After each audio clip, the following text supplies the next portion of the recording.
Assalamualaikum warahmatullahi wabarakatuh. Kami dari kelompok 2 dari kelas 01.3 ingin mempresentasikan tentang penjadwalan prosesor FCFS, PSJF, NPSJF, HPRN, dan round robin. Adapun anggota dari kelompok kami yaitu saya sendiri Adrian dengan NIM 8020200012, dan yang kedua adalah Depri Nazrian dengan NIM 8020200017, dan yang ketiga adalah Septiadi Ruslan dengan NIM 8020200093, dan yang keempat adalah Fajar Alfarozi dengan NIM 8020200104. Baiklah, mungkin langsung saja dimulai. Teman saya yang akan menjelaskan tentang penjadwalan FCFS yang pertama. Penjadwalan proses FCFS. Algoritma FCFS atau First Come First Served merupakan algoritma penjadwalan yang paling sederhana yang digunakan CPU. Dengan menggunakan algoritma ini, setiap proses yang berada pada status ready dimasukkan ke dalam FIFO Quick Way atau antrian dengan prinsip first in first out sesuai dengan waktu kedatangannya. Proses yang tiba terlebih dahulu adalah proses yang akan dieksekusi. Langkah pertama yaitu jumlahkan seluruh burst time untuk mengetahui lama proses keseluruhan, yaitu 5 ditambah 3 ditambah 6 ditambah 6 ditambah 1 ditambah 4 ditambah 2, maka didapatkan hasilnya 27. Maka itu adalah hasil keseluruhannya. Yang selanjutnya adalah buat kolom sebanyak 27 buah sama dengan hasil penjumlahan burst time seperti di bawah ini. Proses yang pertama berjalan adalah P1 karena memiliki arrival time 0, dan P1 berjalan sebanyak 5 ms karena memiliki burst time-nya adalah 5. Proses P1 selesai dan dapat diketahui start time dari P1 yaitu 0 dan finish time dari P1 adalah 5, dan respon time-nya adalah 5 dikurang 0 yaitu hasilnya adalah 5. Selanjutnya proses P2 berjalan sebanyak 3 ms dimulai dari 5 ms sampai dengan 8 ms. Setelah proses P2 selesai dapat diketahui start time-nya dari P2 adalah 5 dan finish time-nya dari P2 adalah 8 ms. Dan respons time-nya adalah 8 dikurang 1 sama dengan 7. Kemudian proses P6 berjalan karena memiliki arrival time terkecil dan P6 berjalan sebanyak 6 ms. Proses P6 selesai dan dapat diketahui pula start time-nya adalah 8 dan finish time-nya adalah 14. Lalu respon time-nya adalah 14 dikurang 1 adalah hasilnya 13. Lalu kemudian proses P5 berjalan sebanyak 6 ms. Setelah proses P5 selesai, dapat diketahui start time-nya adalah 14, finish time-nya adalah 20, dan respon time-nya adalah hasil penjumlahan 20 dikurang 2 adalah 18. Kemudian proses P4 berjalan sebanyak 1 ms. Proses P4 selesai karena proses P4 selesai karena burst time-nya hanya 1 ms dan dapat diketahui start time-nya 20 dan finish time-nya adalah 21. Respon time-nya adalah 21 dikurang 3 hasilnya adalah 18. Yang selanjutnya adalah proses P3 yang berjalan sebanyak 4 ms. Proses P3 selesai dan start time dari P3 adalah 21 dan finish time dari P3 adalah 25, dan respon time-nya adalah 25 dikurang 4 yaitu hasilnya didapatkan 21. Kemudian yang terakhir yaitu proses P7 yang berjalan sebanyak 2 ms. Proses P7 selesai dan dapat diketahui pula start time P7 adalah 25 dan finish time-nya adalah 27. Kemudian respon time-nya adalah 22. Selanjutnya mencari average waiting time TR dan turnaround time TI. Yaitu artinya TR adalah jumlah seluruh respon time, TI yaitu adalah TI per n proses. TR-nya adalah 5 ditambah 7 ditambah 13 ditambah 18 ditambah 18 ditambah 21 ditambah 22 adalah hasilnya 104. TI-nya adalah penjumlahan dari 104 dibagi 7. Hasilnya didapatkan adalah 14,85. Sekian dari saya. Assalamualaikum warahmatullahi wabarakatuh. Algoritma PSJF atau Preemptive Starters Job Freeze, yaitu jika ada proses yang sedang dieksekusi oleh CPU dan terdapat proses di ready quick dan burst time yang lebih kecil daripada proses yang sedang dieksekusi tersebut, maka proses yang sedang dieksekusi oleh CPU akan digantikan oleh proses yang berada di ready quick tersebut. Preemptive SJF sering disebut Shortest Remaining Time Freeze scheduling. Langkah pertama, jumlahkan seluruh burst time untuk mengetahui lama proses keseluruhannya, yaitu 5 ditambah 3 ditambah 6 ditambah 6 ditambah 1 ditambah 4 ditambah 2 sama dengan 27. Maka diperolehlah lama proses keseluruhan yaitu 27. Selanjutnya buat kolom sebanyak 27 buah sama dengan hasil penjumlahan burst time seperti di bawah ini. P1 akan memulai pertama kali karena memiliki arrival time terkecil yaitu 0 ms dan P1 akan jalan sebanyak 1 ms. Kemudian akan dibandingkan dengan proses berikutnya. Selanjutnya proses P2 dan P6 datang di 1 ms, maka P1, P2, dan P6 melakukan perbandingan dari proses burst time-nya yang terkecil yang akan jalan. Maka yang terkecil BT-nya adalah P2, maka P2 yang akan jalan sebanyak 3 ms.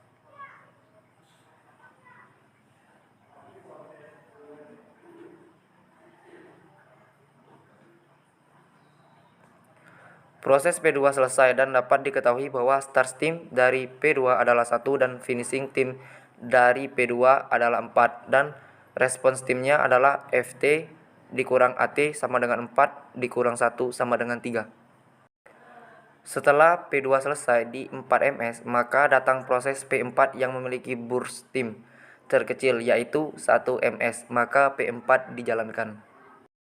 Proses P4 selesai dan dapat diketahui start time dari P4 yaitu 4 dan finishing time dari P4 yaitu 5 dan response time dari P4 yaitu FT dikurang AT sama dengan 5 dikurang 3 sama dengan 2. Selanjutnya P7 akan dijalankan karena memiliki burst time yang terkecil dibandingkan yang lain yaitu 2 ms, maka P7 jalan sebanyak 2 ms. Dan proses P7 selesai dan dapat diketahui start time dari P7 adalah dan finish time dari P7 adalah 7 dan response time-nya FT dikurang AT sama dengan 7 dikurang 5 sama dengan 2. Selanjutnya P1 akan dijalankan karena memiliki sisa burst time dan arrival time yang terkecil dibandingkan yang lain dan P1 berjalan sebanyak 4 ms karena tadi sisanya adalah 4 ms. Proses P1 selesai, maka dapat diketahui start time P1 adalah 0 karena mulai dari 0. Dan finish time-nya adalah 11 dan respon time-nya adalah FT dikurang AT sama dengan 11 dikurang 0 sama dengan 11.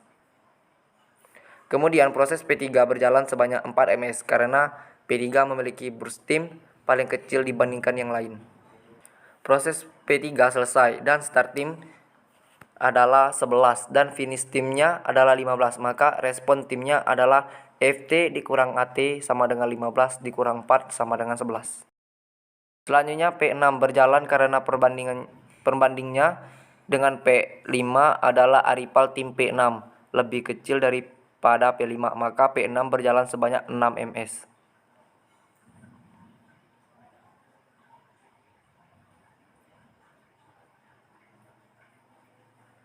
Proses P6 selesai, maka diketahui start time yaitu 15 dan finish time-nya adalah 21 dan response time-nya adalah FT dikurang AT sama dengan 21 dikurang 1 sama dengan 20. Kemudian yang terakhir, berjalan adalah P5 berjalan sebanyak 6 ms.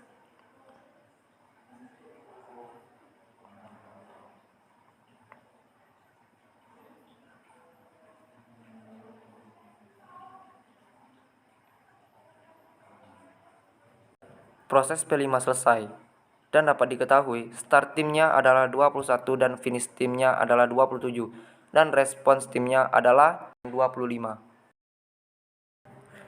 Selanjutnya mencari average waiting tim (CR) dan turnaround tim atau TI.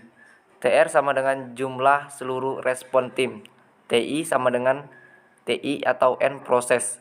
TR sama dengan 11 ditambah 3 ditambah 20 ditambah 25 ditambah 2 ditambah 11 ditambah 2 sama dengan 74. TI sama dengan 74/7 sama dengan 15,57. Algoritma MPSJF atau Non-Primitive Shortest Job First. Penjadwalan ini adalah antrian dengan prioritas tanpa preempsi. Yang menjadi prioritas adalah proses yang terpendek atau tersingkat. Makin pendek proses, makin tinggi prioritasnya. Langkah pertama, jumlahkan seluruh burst time untuk mengetahui lama proses keseluruhan, yaitu 5 tambah 3 tambah 6 tambah 6 tambah 1 tambah 4 tambah 2 sama dengan 27. Maka diperolehlah lama proses keseluruhan, yaitu 27. Selanjutnya, buat kolom sebanyak 27 buah sama dengan hasil penjumlahan burst time seperti di bawah ini.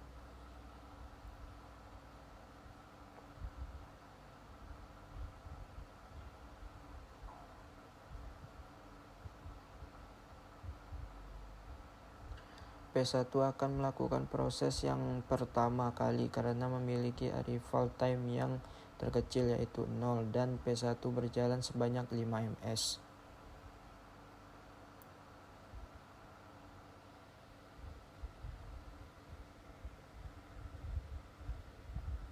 Proses P1 selesai, maka start time dari P1 adalah 0 dan finish time dari P1 adalah 5 dan proses time dari P1 adalah FT kurang AT sama dengan 5 kurang 0 sama dengan 5.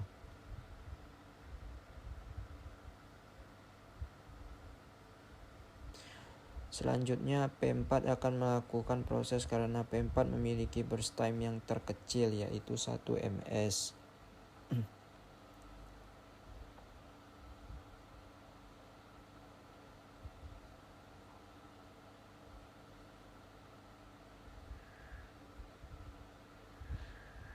Proses P4 selesai dan dapat diketahui start time P4 adalah 5 dan finish time P4 adalah 6 dan proses timenya adalah FT kurang AT sama dengan 6 kurang 3 sama dengan 3.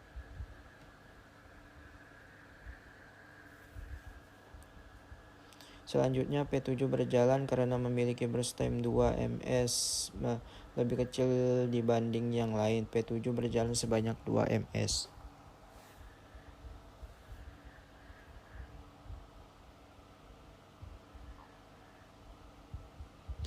P7 selesai, maka start time-nya adalah 6 dan finish time-nya adalah 8 dan response time-nya adalah FT kurang AT atau 8 kurang 5 sama dengan 3.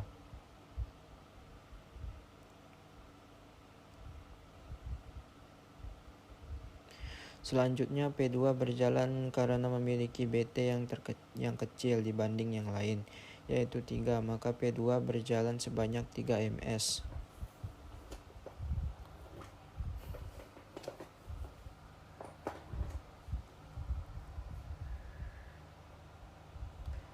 P2 selesai, maka diketahui start time-nya adalah 8 dan finish time-nya adalah 11, maka response time-nya adalah FT kurang AT atau 11 kurang 1 sama dengan 10.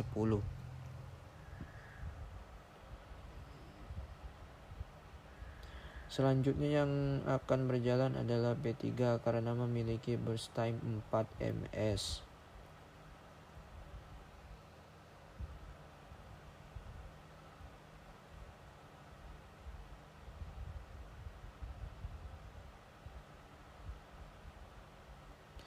P3 selesai, maka start time dari P3 adalah 11 dan finish time dari P3 adalah 15.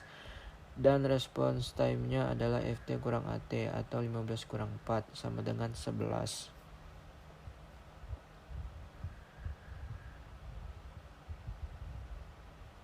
Selanjutnya yang akan berjalan adalah P6. P6 berjalan sebanyak 6 ms.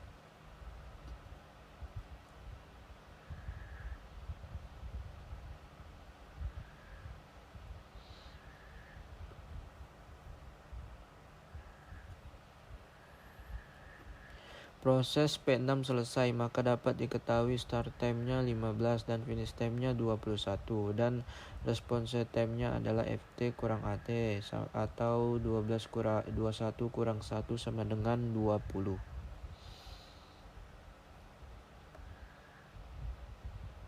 Selanjutnya yang terakhir berjalan adalah P5 sebanyak 6 ms. 4, 5, 6. P5 selesai, maka start time dari P5 adalah 21 dan finish time dari P5 adalah 27 dan response time-nya adalah Ft kurang At atau 27 kurang 2 sama dengan 5.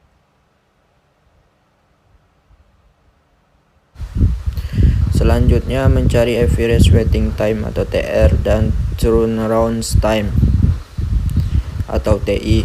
TR sama dengan jumlah seluruh respon time.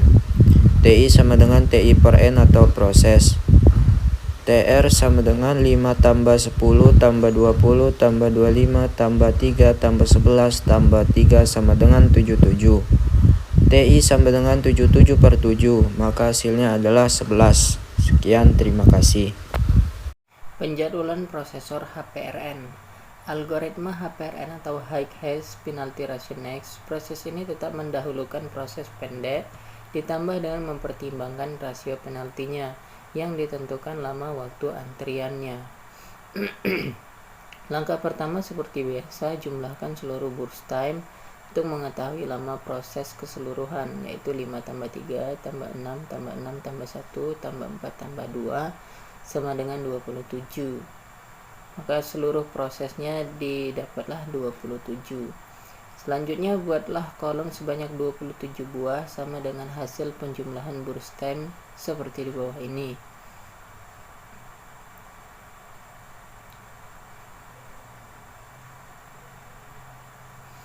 Selanjutnya P1 akan berjalan karena P1 memiliki arrival time terkecil yaitu 0 dan P1 akan berjalan sebanyak 5 milisecond karena burst time dari P1 adalah 5 milisecond.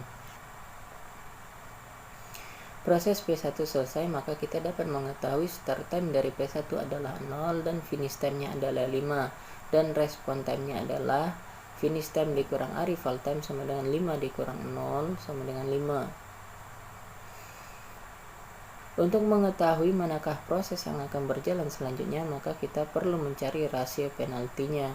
Maka kita perlu membuat tabel yang terbesar yang duluan. Karena tadi berhenti di 5 milisecond, maka 5 akan digunakan di dalam tabel tersebut. 5 dikurang seluruh arrival time dan hasilnya ditambahkan dengan burst time dan dibagi burst time. Maka dapatlah tabel yang terbesar adalah P4 sebesar 3, maka P4 berjalan sebanyak 1 milisecond karena burst time-nya hanya 1 milisecond. Maka proses P4 selesai, maka dapat diketahui start time-nya P4 adalah 5 dan finish time-nya adalah 6 dan respon time-nya adalah 3. Selanjutnya kita lihat lagi ke tabel untuk mencari rasio penaltinya. Karena tadi berhenti di 6 milisecond, maka 6 akan digunakan di dalam tabel tersebut. 6 dikurang seluruh arrival time dan hasilnya ditambahkan dengan burst time dan dibagi burst time. Maka dapatlah P2 yang paling terbesar, yaitu sebesar 2,67. Maka P2 berjalan sebanyak 3 milisecond. Karena burst time dari P2 adalah 3 milisecond. Selanjutnya proses P2 selesai, maka diketahui start time-nya adalah 6 dan finish time-nya adalah 9, dan respon time-nya adalah finish time dikurang arrival time sama dengan 9 dikurang 1 adalah 8. Kemudian selanjutnya mencari rasio penalti lagi, karena tersisa P6, P5, P3 dan P7, maka harus mencari rasio penaltinya lagi, karena terakhir tadi di 9 milisecond, maka 9 akan digunakan di dalam tabel tersebut, dan didapatlah rasio penalti yang terbesar adalah P7 sebesar 3, maka P7 akan diproses dan berjalan sebanyak 2 milisecond, karena burst time dari P7 adalah 2 milisecond. P7 selesai, maka dapat diketahui start time P7 adalah 9 dan finish time-nya adalah 11, dan respon time-nya adalah finish time dikurang arrival time 11 dikurang 5 sama dengan 6. Kemudian selanjutnya lihat lagi ke tabel, yang tersisa adalah P6, P5 dan P3. Dan karena yang terakhir tadi berhenti di 11 milisecond, maka 11 akan digunakan di dalam tabel tersebut, yaitu 11 dikurang keseluruhan arrival time dan hasilnya ditambahkan dengan burst time dan dibagi burst time, dan dapatlah yang terbesar itu adalah P3 sebesar 2,7. Maka P3 berjalan sebanyak 4 milisecond. Proses P3 selesai dan dapat diketahui start time-nya adalah 11 dan finish time-nya adalah 15, maka respon time-nya adalah 15 dikurang 4, yaitu sama dengan 11.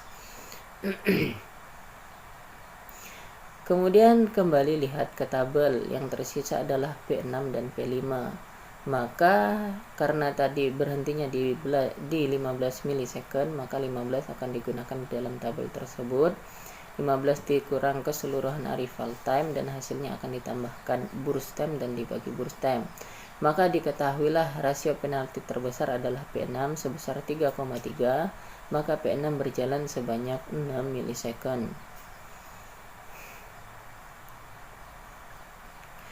Kemudian P6 selesai dan dapat diketahui start time-nya adalah 15 dan finish time-nya adalah 21. Maka respon time-nya adalah 21 kurang 20 sama 21 kurang 1 sama dengan 20. Dan yang terakhir adalah P5 dan berjalan sebanyak 6 milisecond, karena P5 adalah yang terakhir, jadi tidak perlu dibandingkan lagi. Jadi dia langsung berjalan sebanyak 6 milisecond. Kemudian P5 selesai dan dapat diketahui start time dari P5 adalah 21 dan finish time-nya adalah 27. Maka respon time-nya adalah 27 kurang 2 sama dengan 25. Selanjutnya mencari average waiting time atau TR dan turnaround time atau TI. TR adalah jumlah seluruh respon time dan TI adalah TR dibagi N proses. TR sama dengan 5 tambah 8 tambah 20 tambah 25 tambah 3 tambah 11 tambah 6 sama dengan hasilnya 78, dan TI-nya adalah 78 dibagi 7 sama dengan 11,14. Penjadwalan prosesor round robin. Round robin adalah penjadwalan tanpa prioritas dengan preemsi secara bergiliran berdasarkan antrian. Prosesor melayani sejenak setiap proses tergantung besar kuantum waktu secara berturut-turut. Proses yang dilayani prosesor dan belum rampung akan kembali ke akhir antrian yang ada, sehingga pergiliran ini berputar setiap gelang dan hanya proses yang telah rampung yang akan meninggalkan prosesor dan antrian tersebut. Jadi setiap proses dilayani selama kuantum waktu tertentu secara bergiliran. Langkah pertama seperti biasa, menjumlahkan seluruh burst time untuk mengetahui lama proses keseluruhan, yaitu didapatlah hasilnya adalah 27 dengan menjumlahkan seluruh burst time-nya. Maka selanjutnya buatlah kolom sebanyak 27 buah sehingga itu menjadi patokan. Dan di dalam soal ini adalah kuantum waktunya 2, maka proses akan berjalan sebanyak 2 milisecond dan kemudian sisanya akan mengantri. Yang pertama adalah proses P1 berjalan sebanyak 2 milisecond. Karena burst time-nya 5 milisecond, maka 3 milisecond. Selanjutnya akan mengantri di proses selanjutnya. Kemudian proses P2 berjalan sebanyak 2 milisecond dan sisa 1 milisecond itu akan mengantri lagi di proses selanjutnya. Karena burst time dari P2 adalah 3 milisecond, berjalan 2 dan 1 akan mengantri di proses selanjutnya. Kemudian proses P6 berjalan sebanyak 2 milisecond.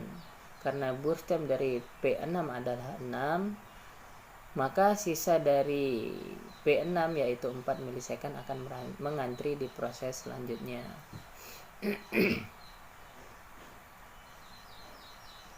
Kemudian proses P5 berjalan sebanyak 2 milisecond dan sisanya 4 milisecond akan mengantri pada proses berikutnya.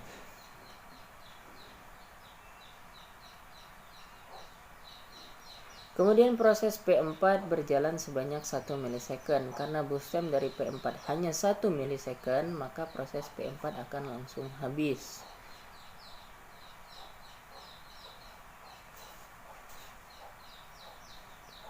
Proses P4 selesai, maka dapat diketahui start time-nya adalah 8 dan finish time-nya adalah 9. Dan respon time-nya adalah finish time dikurang arrival time 9 kurang 3 sama dengan 6.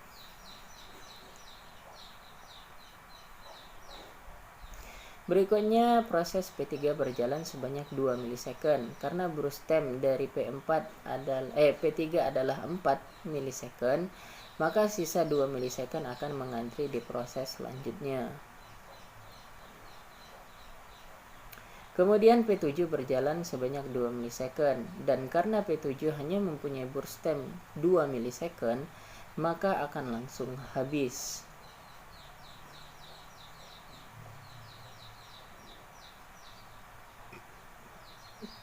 Proses P7 selesai dan bisa langsung diketahui, yaitu start time-nya adalah 11 dan finish time-nya adalah 13. Selanjutnya respon time-nya adalah finish time dikurang arrival time 13 dikurang 5 sama dengan 8. Kemudian proses P1 berjalan lagi sebanyak 2 milisecond. Karena tadi sisanya 3 milisecond, berjalan 2 milisecond, maka sisa 1 milisecond akan mengantri lagi di proses selanjutnya. Berikutnya proses P2 berjalan 1 milisecond. Karena tadi sisanya tinggal 1 milisecond dan proses P2 langsung selesai.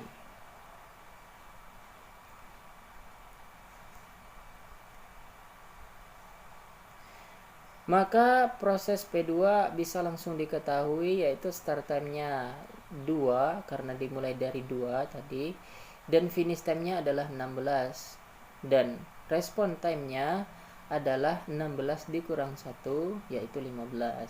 Berikutnya proses P6 berjalan 2 milisecond. Karena tadi sisanya 4 milisecond dan berjalan 2 milisecond, maka sisanya 2 milisecond mengantri lagi di proses berikutnya. Berikutnya proses P5 berjalan 2 milisecond dan sebelumnya karena tadi sisanya 4 milisecond berjalan 2 milisecond, maka sekarang sisanya tinggal 2 milisecond dan mengantri lagi pada proses berikutnya.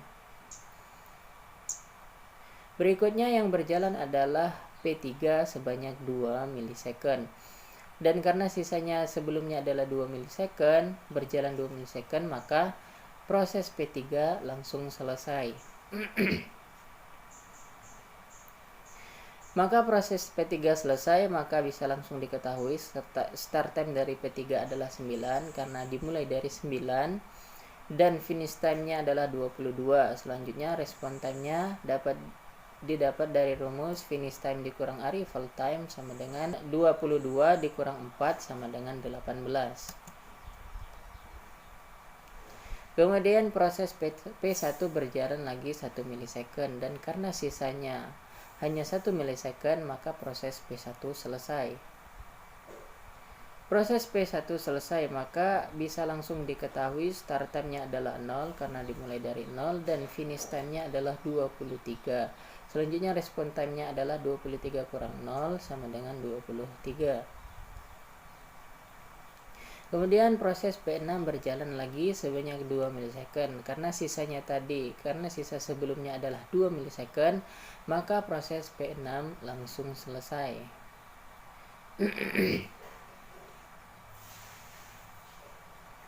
Maka proses P6 selesai dan dapat diketahui start time-nya adalah 4 karena tadi dimulai 4 dari 4 dan finish time-nya adalah 25.